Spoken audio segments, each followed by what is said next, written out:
हैं देव ऋषि नारद, क्या बरसा थोड़ी भैया गंगों के साथ, क्या गति तेरी भई सती हो प्यार।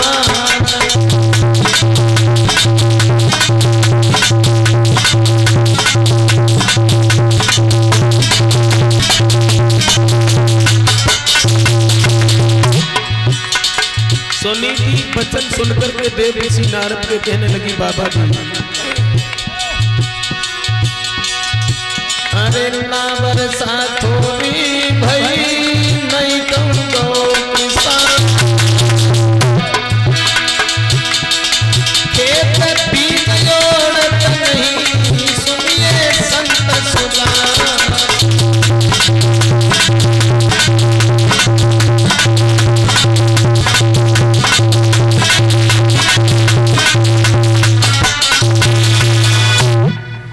कहने लगे हैं बेटी मैं समझ गया तुम्हारी बात।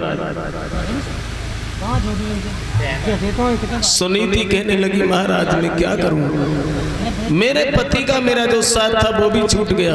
6 महीने हो गए मैंने अपने पति की शक्ल नहीं देखी है। उसी समय भक्तों देव ऋषि नारद कहने लगे हैं बेटा घबराना और तू घर लौट जा, और मैं तुझे वचन देता हूं कि तेरे घर में एक बहुत सुंदर बेटा पैदा होगा।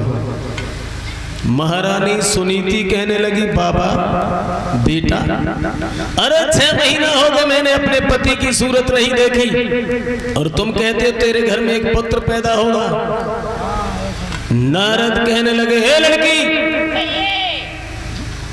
तुझे पता नहीं जो लोग संतों की वाणी में संदेह करते हैं वो जीवन में कभी सुखी नहीं रह सकते, पता है तुम्हें? हाँ, मोर का वचन फीका पड़ सकता है लेकिन संत की वाणी कभी फीकी नहीं पड़ सकती है भक्तों। और ये हमारे संत बैठे हैं, ये प्रभु के यानी सबसे प्रथम भक्त यही बताए गए हैं। और हम तुम तो वैसे पीछे हैं, लेकिन गृहस्थ आश्रम में तो सबसे बड़े संत आप ही हो, किसान लोग हैं। जो भी गृहस्थ हैं वो सबसे बड़े संत तो वही हैं। लेकिन अपने से चाहे संत कैसे भी सही, बेचारे बुजुर्ग हो या जवान हो, तो अपनी जबान से कभी उनकी निंदा नहीं करनी चाहिए। जो भी बन जाए आपसे, जल पिला सको तो जल पिला दो, अगर नहीं इच्छा है पिलाने की तो कोई बात नहीं है, उन्हें तंग न करो, क्योंकि संतों की वाणी में अमृत और विष दोनों ही होते हैं। संतों को अगर आपने खुश कर दिया उनकी सेवा करके, तो पता नहीं तुम्हें कहां से कहां तक पहुंचा दे। और संत को आपने दुखी कर दिया तो कोई ठिकाना नहीं है, तीनों लोकों में अगर कहीं ठिकाना लग जाए। महारानी सुनीति से देव ऋषि नारद ने कहा तो उसी वक्त रानी कहने लगी महाराज मैं क्या करूं। जवाब दिया बेटी तू घर के लिए चली जा, 1 साल तक तू बस मेरे बच्चों का ध्यान रख। अगर 1 साल के बाद तेरे घर में पुत्र पैदा ना हो तो न तो ये कुआं कहीं चला जाएगा और ना ही तू चली जाएगी। महारानी सुनीति जो है भक्तों आज बाबा जी के कहने के आधार पर घर के लिए वापस चली आती हैं और उसी टूटी सी झोपड़ी में रहने लगी। एक दिन वो आया, धीरे धीरे धीरे धीरे वक्त गुजरता चला गया और महाराज उत्तानपाद ने क्या काम किया, अपना घोड़ा निकाला और घोड़ा सजा करके कुछ सिपाहियों को साथ में लिया और सिपाहियों को साथ लेकर के जब जंगल में शिकार खेलने के लिए चले हैं। किस तरीके से चले भैया, तुम तो सांच माच का घोड़ा लग रहा है।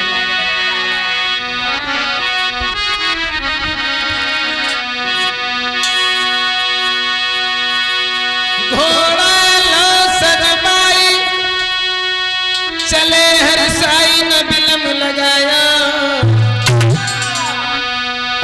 तेग तलवार लेके हाथ में जन यार के कदम बढ़ाया।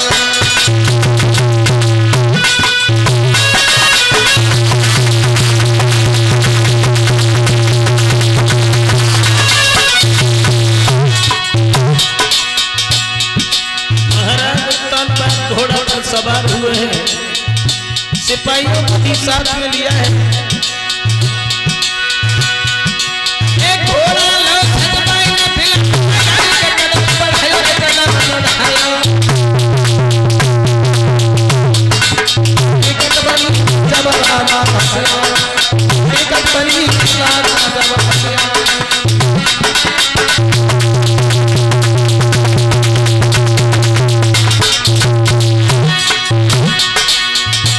देखा है महाराज उत्तान पाद में एक हिरण सामने जा रहा है, पीछा करने लगे हैं महाराज। एक हिरण सामने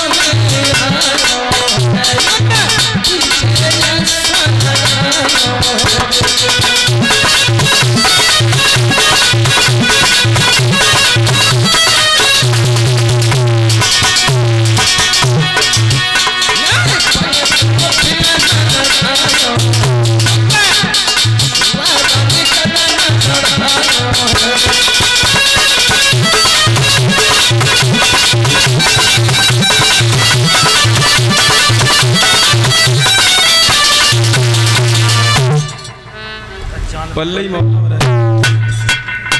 उसी समय भक्तों, जिस वक्त महाराज उत्तान पाद घोड़ा पर सवार होकर के जंगल में पहुंचे हैं, देखे हैं सामने से एक हिरण आ रहा है।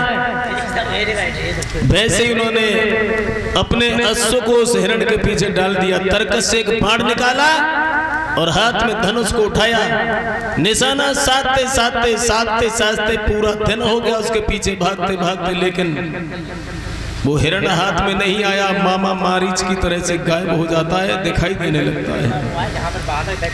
अब क्या हुआ, शाम हो गई। महाराज उत्तान पाद के साथ में जो सिपाही थे वो वापस लौट करके चले हैं।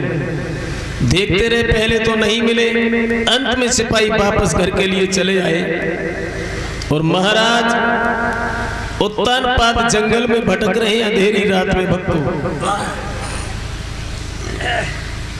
जाकर के सिपाहियों ने उधर छोटी रानी से कहा, महारानी, महाराज जंगल में रास्ता भूल गए और वो नहीं लौट सके।